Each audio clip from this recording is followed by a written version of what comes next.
Driver साहब एक minute, driver साहब एक मिनट, अभी इसमें आपके साथ कौन है, सीओ है कि वीडियो है? ना सीओ साहब हैं, बोलिए। सीओ साहब है, चलिए ठीक है, आप मिल गए। बड़ी मुश्किल से भगवान मिल जाते हैं लेकिन सीओ नहीं मिला करते हैं। आज हम में सीओ साहब मिल गए हैं। थोड़ा सा 2 मिनट का समय होगा सर? हाँ, बोलिए। सिर्फ 2 मिनट, उतर जाइए। आपके बारे में सुने हैं कि आप बहुत ईमानदार सीओ हैं। किसी ने मुझे फ़ोन पे बताया था। एक आश्चर्यजनक घटना घटा है आपके ब्लॉक में, पता है? कौन सा बताइए?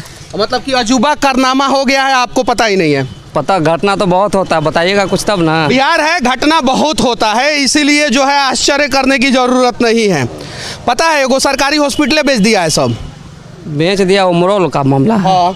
हाँ, ये बिहार है। पहले जो है छोटा मोटा खरीद बिक्री होते रहता था, कुछ दिन से अजूबा घटना हो रहा है। पहले रेलवे इंजन को बेचा गया, उसके बाद एगो पुल को बेचा गया, अब एगो सरकारी हॉस्पिटल को बेच दिया गया है। क्यों बेच दिया गया, कहाँ का घटना है सर? ये मुरौल का है, मुरौल मौजा जमरुआ पंचायत में है। अच्छा, जमरुआ पंचायत में। क्यों बेचा गया है? क्यों बेचा गया इसका जानकारी मुझे नहीं है। वो अच्छा, कितना दिन पहले बेचा गया था? कोई एक 2 महीना हो रहा है। 2 महीना में आपने इतना भी जानकारी इकट्ठा नहीं किया है कि 2 महीना पहले जो है एगो सरकारी अस्पताल का जमीन क्यों बेच दिया गया? सरकारी अस्पताल का जमीन रहेगा तब ना। हाँ। अस्पताल वाला से मांगिए कि उसके पास क्या साक्ष्य है। हाँ। मेरे यहाँ अस्पताल के नाम से कोई जमीन नहीं है। अस्पताल के नाम से कोई जमीन नहीं है, लेकिन वहाँ पे प्राथमिक स्वास्थ्य केंद्र था कि नहीं था? भाई बिल्कुल बना हुआ, अभी भी बना हुआ। अच्छा, ये बताइए कि जो सरकारी अस्पताल को बेच रहा है उसके ऊपर कार्रवाई होना चाहिए कि नहीं होना? बिल्कुल होना चाहिए। जो हॉस्पिटल को खरीद बिक्री किया उस पर भी कार्रवाई होना चाहिए। ये तो कमाल का बात देखिए कि हॉस्पिटल का खरीद बिक्री, वो भी सरकारी अस्पताल का खरीद बिक्री हो रहा है, और वो भी बिहार के मुजफ्फरपुर के कुडनी ब्लॉक में हो रहा है सरकारी अस्पताल का खरीद बिक्री। अच्छा, ये बताइए कि जो बेचा है उसका नाम हम पता है? नाम तो पता है, 3 आदमी मिल के लिया है। लेडीज, एक लेडीज भी है। लेने वाले का क्या गलती है? बेचने वाला का नाम बताइए ना। लेने वाला भी है, उसका नाम। प्रेशर हॉर्न बेचने वाले पे कार्रवाई नहीं होता है, प्रेशर हॉर्न लगा लेने वाले पे कार्रवाई होता है। बीमल खाने वाले पे कार्रवाई हो जाता है, बीमल बनाने वाले पे कार्रवाई नहीं होता। जाके मुंबई में बीमल खा के थूकिए तो थोड़ा सा फाइन हो जाएगा, लेकिन उस पर नहीं। तो खरीदने वाला तो बेचारा गरीब था, नहीं जानकारी था। बेचा कैसे है और किस प्रकार से बेचा है, उसके बारे में बताइए। बेचा है वो अपने आप को बता रहा है कि जो जिनके रैयत के नाम से ज़मीन है वो नावल्द मर गया, उसका पोता बनकर बेचा है। पोता बन के बेचा है। तो पोता बन के जब वो बेच रहा था सरकार के सरकारी अस्पताल का सरकारी जमीन को, उस समय सरकार के सरकारी कार्यालय में सीओ साहब और जिला में जो रजिस्ट्रार महोदय थे वो क्या सोए हुए थे? बेचने में सीओ का उसमें कोई रोल नहीं होता, खरीद बिक्री में नहीं होता। जब हमारे पास दाखिल खारिज के लिए आता है तब हम लोग जांच करते हैं। बेचने में सीओ का कोई रोल नहीं है। कोई रोल नहीं। चलिए, यहाँ पे नरेंद्र मोदी जी भारत रत्न एक छोटा सा सर को दीजिए, क्योंकि इन लोगों का कोई योगदान नहीं होता है खरीद बिक्री में। ये लोग कभी भी किसी भी जनता को परेशान नहीं करते हैं, खाली दाखिल खारिज में थोड़ा बहुत परेशान करते हैं, उसके अलावा नहीं परेशान करते हैं। चलिए ठीक है, बिक गया जमीन, अब जमीन वापस होगा कि नहीं? वापस होगा कि नहीं होगा ये तो स्कूल भगवान बताएंगे, स्कूल वाला जानेंगे। लेकिन मेरे यहाँ हमको जानकारी जैसे हुआ उसको जांच हम करवा रहे हैं, और ये हमारे यहाँ दाखिल खारिज रिजेक्ट हो गया है। आपके यहाँ दाखिल खारिज रिजेक्ट हो गया है, और यहाँ पे सारा ईमानदारी से आप काम कर रहे हैं? बिल्कुल कर रहे हैं। अब तो मेरा ऑनलाइन सिस्टम है, ऑनलाइन में। और आपके ब्लॉक में, आपके अंडर में कोई दलाल उलाल नहीं रहता है? सब मेरे यहाँ कोई नहीं रहता है। कोई नहीं रहता है, एकदम नहीं, बिल्कुल नहीं। अब यहाँ के लोग बताएंगे कि इस ब्लॉक में दलाल है कि नहीं, आप लोग कमेंट करके जरूर बताना। अच्छा, ये बताइए सर, ये सरकारी अस्पताल बेचना ये किस प्रकार का घटना है? छोटा है, बड़ा है, और बड़ा है, या सबसे बड़ा है? बहुत बड़ा घटना है, चूँकि बिल्डिंग वहाँ भवन बना हुआ है। बेचने वाला को भी जानकारी था, खरीदने वाला को भी जानकारी है कि वहाँ बिल्डिंग बना हुआ है। बेचने वाला का भी गलती है और ये खरीदने वाला को, दोनों का गलती है। चूँकि सुना है कि उसका फाइलें नहीं मिल रहा है ब्लॉक में, अंचल में। मेरे यहाँ तो उसका खतियान, हम तो बता रहे हैं कि उसका खतियान मेरे यहाँ है। मेरे यहाँ जमाबंदी है। अगर हमारे यहाँ अगर किसी ने दान किया किसी ज़मीन को, तो मेरे यहाँ दाखिल खारिज करवाएगा तब मेरे यहाँ रिकॉर्ड रहेगा। जब मेरे यहाँ कुछ सूचना नहीं है, हमको कुछ दिया नहीं और रैयती ज़मीन है, तो हम कैसे बताएंगे कि उसका अस्पताल उसमें कब बना था? ये 1972 का वहाँ के लोगों के द्वारा बताया गया, 1972 में यह अस्पताल बना था। 1975 में वहाँ पे अस्पताल बना था। आज से सिर्फ और सिर्फ 47 साल पहले। सही है ना? हाँ। और 47 साल से स्वास्थ्य विभाग के सारे स्वस्थ कर्मचारी अस्वस्थ तरीके से भ्रष्टाचार कर रहे थे, और यही कारण है कि वहाँ पे प्राथमिक अस्पताल जो है नहीं चल रहा था। नहीं, बिल्कुल अभी भी चल रहा है, उसमें वैक्सीनेशन होता है। अरे दादा रे मोदी जी, ये देखिए, हम तो सोच रहे थे कि वो बंद होगा इसलिए बेच दिया। वहाँ पे तो कोरोना का वैक्सीन भी मिल रहा था, तबे बेच दिया सब। तबे ना बिहार में कोनो इंजन बेच देता है सब, कोनो पुल बेच देता है, और कोनो सरकारी अस्पतालें बेच देता है, और कानो कान किसी को खबर भी नहीं चलता है, और एक दिन प्रिंट मीडिया में छपता है, अगले दिन उस पर चर्चा भी नहीं होता है। सही है कि नहीं सर? वो तो आप लोग। अच्छा, ये बताइए कि हाँ हम लोग हमारा विषय नहीं। हाँ, इनका विषय नहीं है। अच्छा, ये बताइए सर, बिहार में सबसे ज्यादा विवाद किस चीज की वजह से होता है? विवाह तो हर एक प्रकार के होता है। अब शराब पीने से होता है, पेड़ लगाने से होता है, हगने मुतने से होता है, या जमीनी विवाद सबसे ज्यादा होता है? जमीनी विवाद उसमें मुख्य कारण है।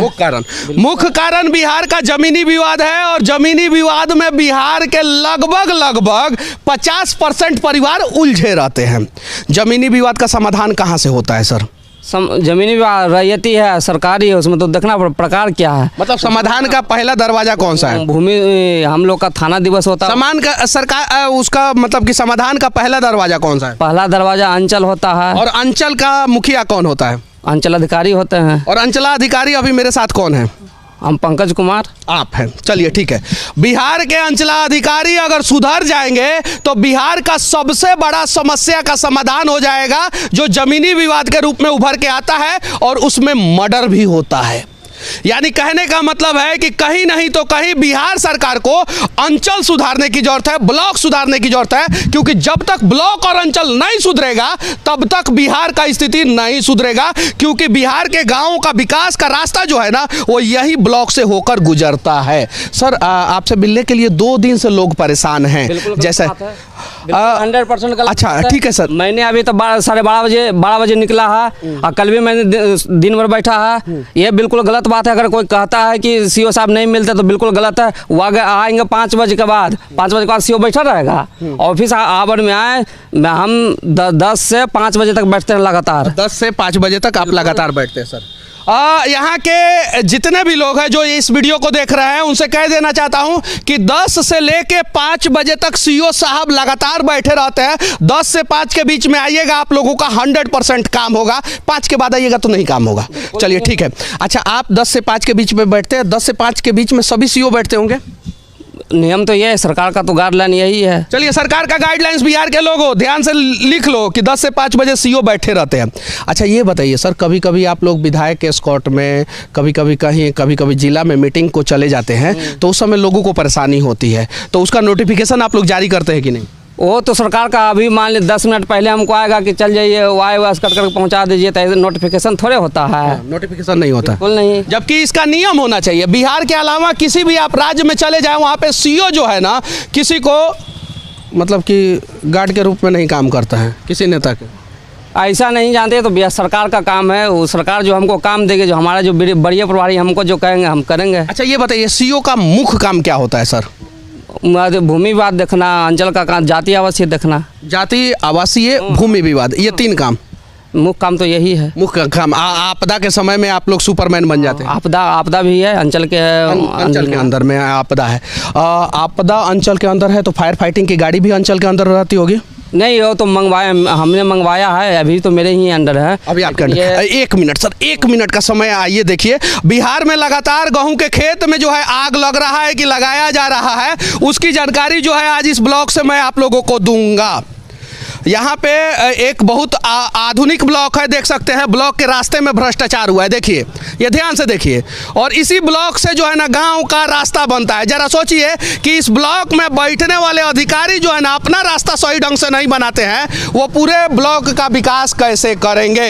ये देखिए, इस ब्लॉक में जो स्लैब ढलाता है नाला का, वो स्लैब जो है भारत पाकिस्तान का बॉर्डर की तरह जो है ना, वो टूट जाता है। देख सकते हैं ये ब्लॉक। हालांकि इसके लिए ये दोषी नहीं है, इसके पहले भी बहुत सारे अधिकारी होंगे और अधिकारी पे अधिकारी, अधिकारी पे अधिकारी, और इसी चक्कर में जो है ना विकास नहीं हो पाता है। अच्छा, ये फायर की गाड़ी है ना सर? बिल्कुल है। अच्छा, ये फायर की गाड़ी करती क्या है?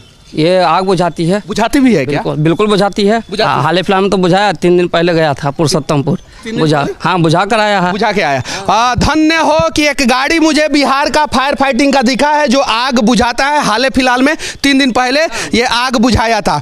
सर, गरीब परिवार से आते होंगे सीओ बनने से पहले आप? हाँ, इसलिए मैं पूछा। सर प्लीज़ विनती है कि आपके दरवाजे से गरीब कोई वापस नहीं जाना चाहिए, विनती है। जिसको काम रहता है वो मेरे यहाँ पहुँच जाएगा, तब जो हमसे होने वाला रहेगा वो निश्चित 100%। एक और चीज़ मैं बता देना चाहता हूँ सर, अमीर टैक्स नहीं देते हैं। ये जो गरीब है जो ये खरीदते हैं ना, इस पे टैक्स देते हैं, इस पे टैक्स देते हैं, चप्पल पे टैक्स देते हैं, वो झोला पे टैक्स देते हैं, गुटखा पे टैक्स देते हैं, और उनके टैक्स से आपको सैलरी मिलता है कि नहीं?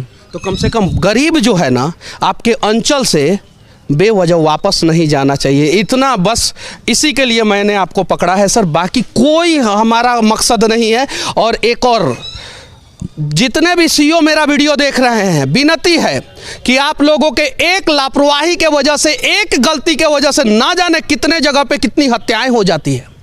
आप लोग समझिए अपने पद की गरिमा को, कुर्सी को, क्योंकि किसी के खून पसीना का टैक्स जो है ना वो आपको सैलरी के रूप में मिलता है, और सरकार आपको 4 व्हीलर देती है, एक डंडा वाला गार्ड देती है, देखिए वो डंडा लेके खड़े हैं वहाँ पे, एक ड्राइवर देती है, एक बढ़िया पद देता है और सारा व्यवस्था देता है। उसके बावजूद भी आपकी एक लापरवाही के वजह से ना जाने कितना बड़ा और कितने लोगों का परिवार उजड़ जाता है। विनती है आप लोगों से कि कम से कम ईमानदारी पूर्वक काम करने का प्रयास करें और बिहार को विकसित बिहार बनाने का प्रयास करें। जय हिंद।